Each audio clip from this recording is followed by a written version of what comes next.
Amaka believed in love. She believed in hard work, in partnership, in building something beautiful from scratch with the man she married. When she said, "I do," to Braine 15 years ago, it wasn't just a ceremony. It was a vow to stand by him, through thick and thin. And for years, she did. But somewhere between the thick and the thin, Amaka started to notice something was wrong. A few years into their marriage, she had a vision. A business idea, small, but promising. She wanted to start a mini frozen food supply chain. She had the plan, the passion, even the market. The only thing missing was capital. So, naturally, she turned to her husband. One evening, she approached Braine with excitement. "Braine," she said softly, "I need your support.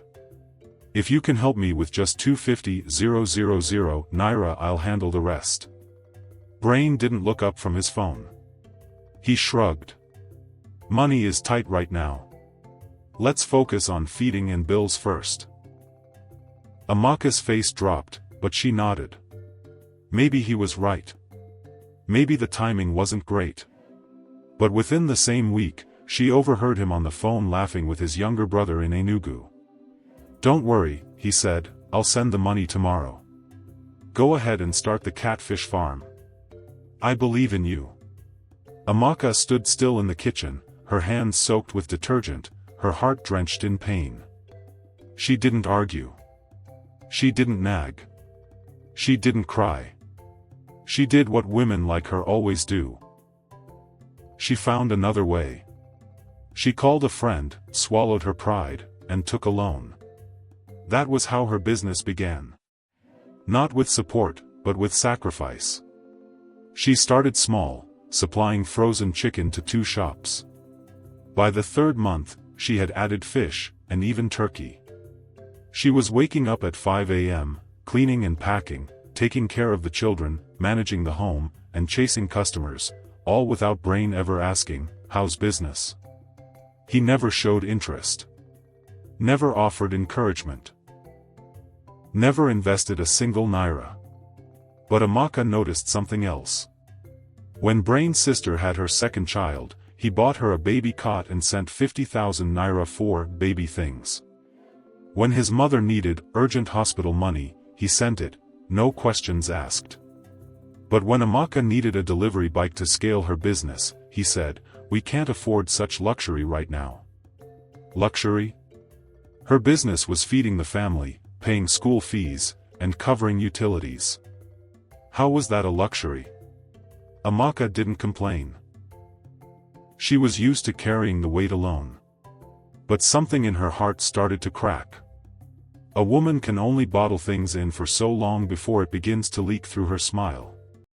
As the years passed, Amaka became a provider, a businesswoman, a mother, and a silent warrior. All while being invisible to the one person who should have been her partner. And the worst part? He wasn't poor. He just never believed in her. The man who promised to walk beside her in life chose instead to invest in everyone else, except his own wife. That was the beginning. The first wound. The first red flag she ignored. The first time Amaka realized she was in this marriage alone. By now, Amaka had come to terms with a painful truth: if she ever wanted to rise in life, she would have to rise alone. But she wasn't the type to sit around and complain. She had dreams. Even though life had been unkind and her marriage unsupportive, she still carried big dreams in her heart. One of those dreams was to earn a master's degree. She wanted to expand her knowledge, become more qualified, and maybe, just maybe, finally land a job that would bring in steady income and take the pressure off her small business. She believed in growth, not just for herself, but for her family. So one evening, she approached Braine again. "Braine," she began, "I want to apply for my master's program. It's time. I've done my research. I found a school with a flexible schedule that won't affect the kids or my business."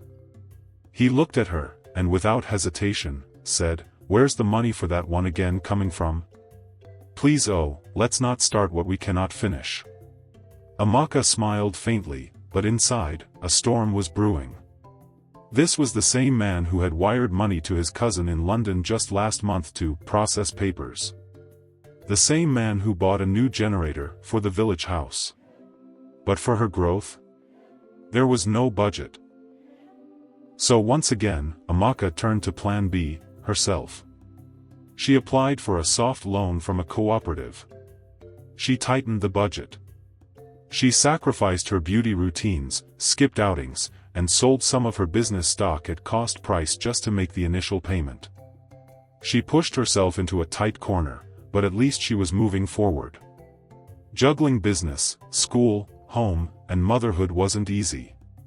She would study at night when the children were asleep, wake by 5 a.m.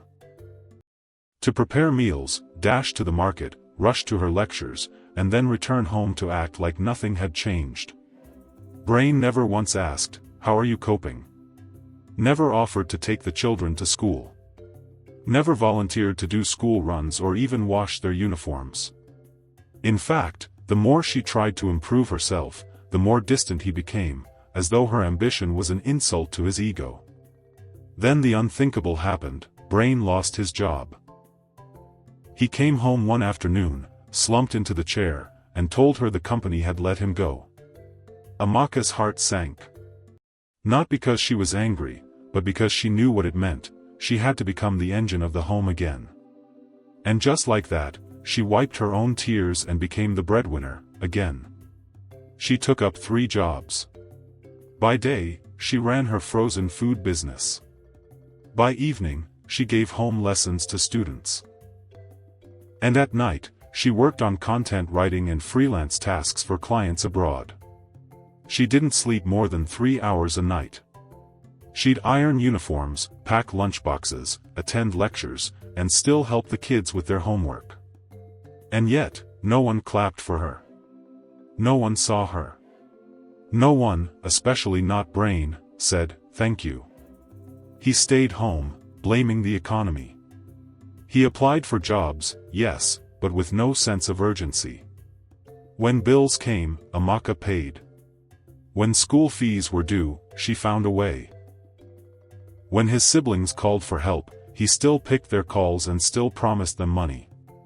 One night, after paying rent, buying foodstuff, settling NEPA, paying for her course materials, and still managing to send a little something to her sick mother, Amaka broke down. In the bathroom, with the shower running to hide her sobs, she finally said the words she'd feared for years, "I am tired." She wasn't tired of being a wife. She was tired of being a wife and a husband.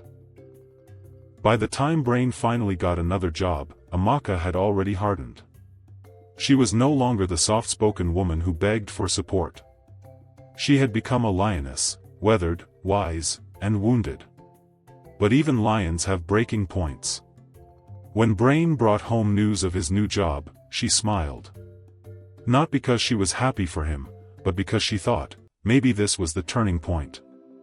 Maybe, just maybe, she could finally breathe. He started working at a logistics firm.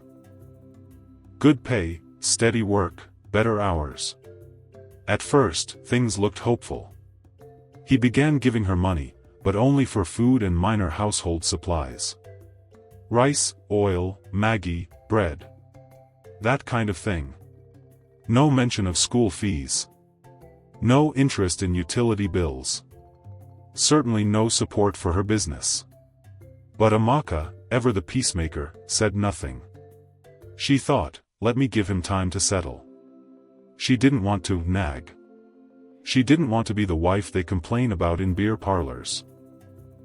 Weeks turned into months. Braine got comfortable. But his comfort came with entitlement. Every time Amaka brought up money for repairs, school, or savings, he would say, I'm already giving you money for food. What else do you want again? What else? Amaka wanted partnership, not pocket money. She wanted him to care about their life, not just his comfort.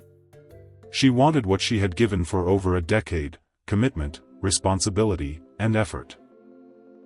But instead, Braine began to do what he always did best: help everyone else. He paid his sister's rent in Abuja. He sent his brother to a tech school in Port Harcourt.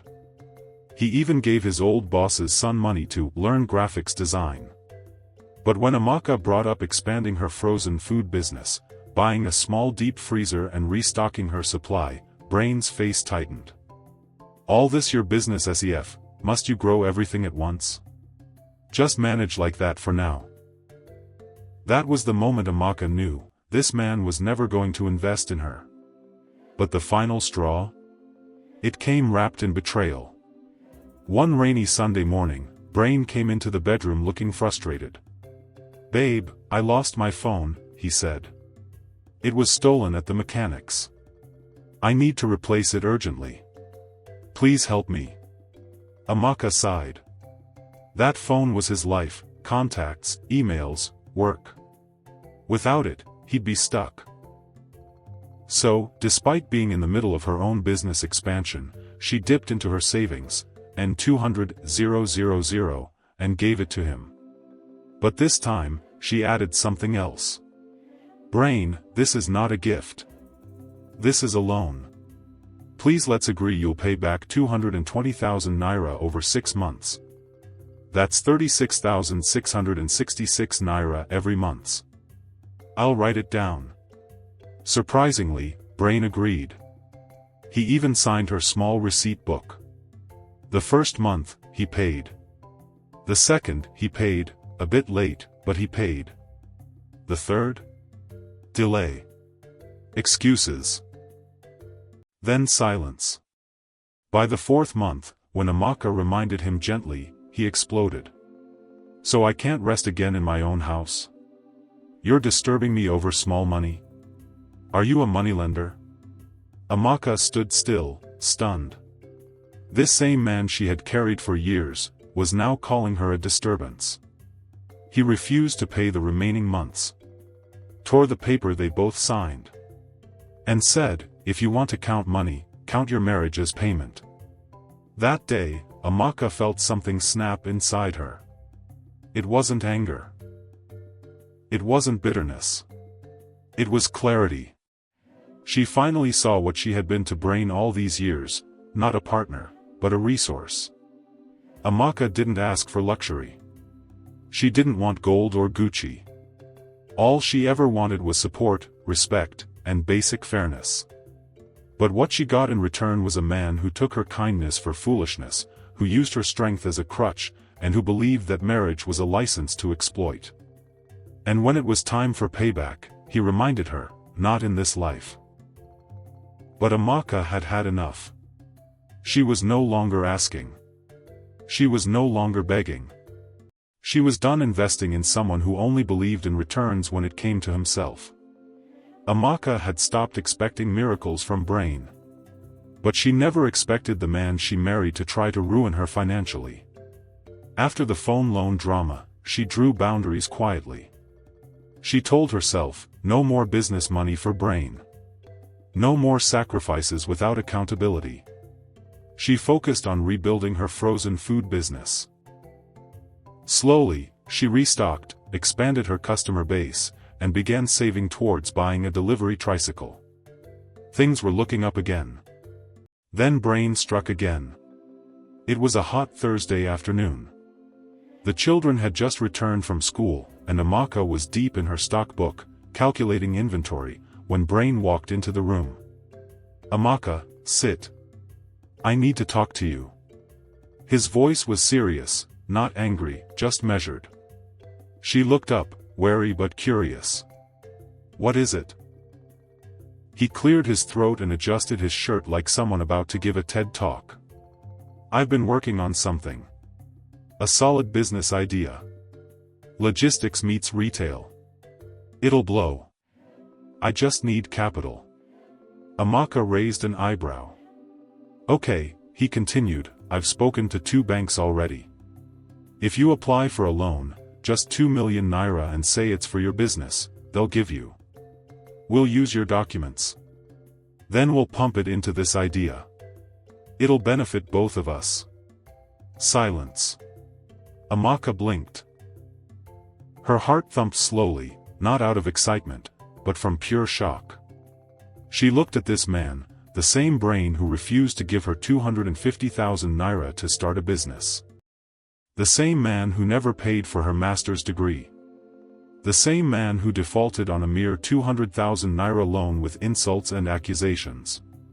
The same man who called her a moneylender when she reminded him of a signed agreement.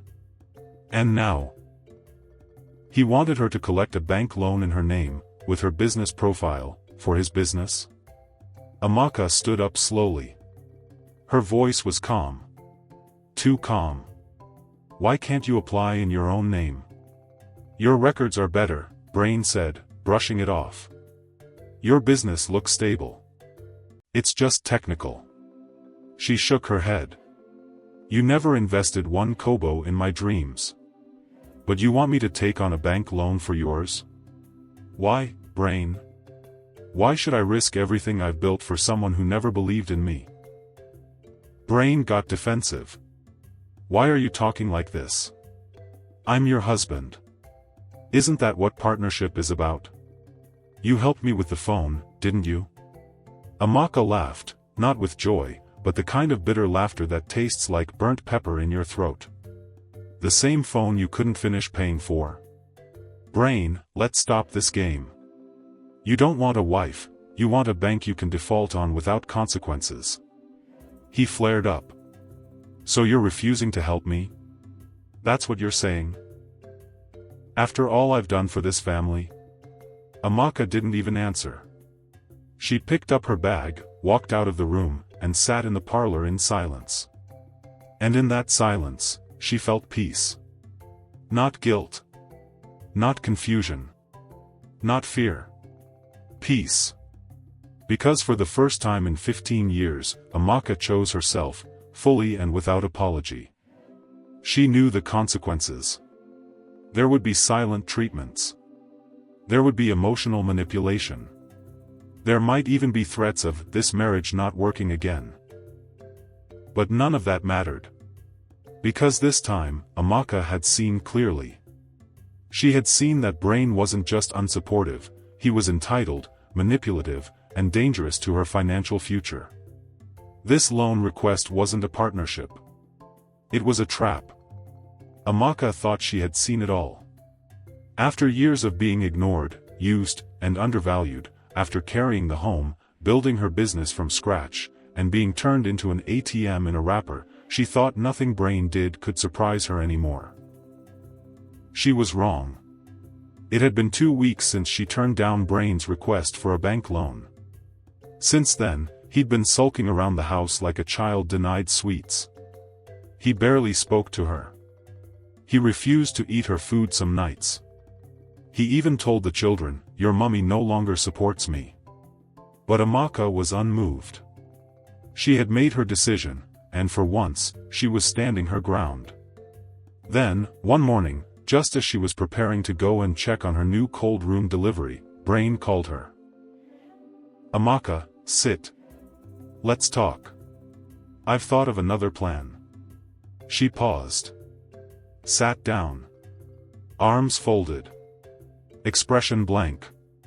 Braine leaned forward with the same charm he once used to win her over in their early years. "I know you didn't like the loan idea before, but this time, it's different.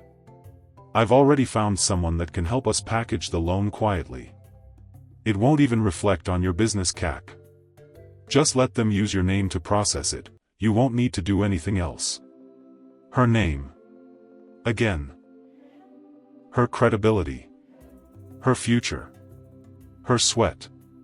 Amaka leaned back and looked at him like she was seeing a stranger.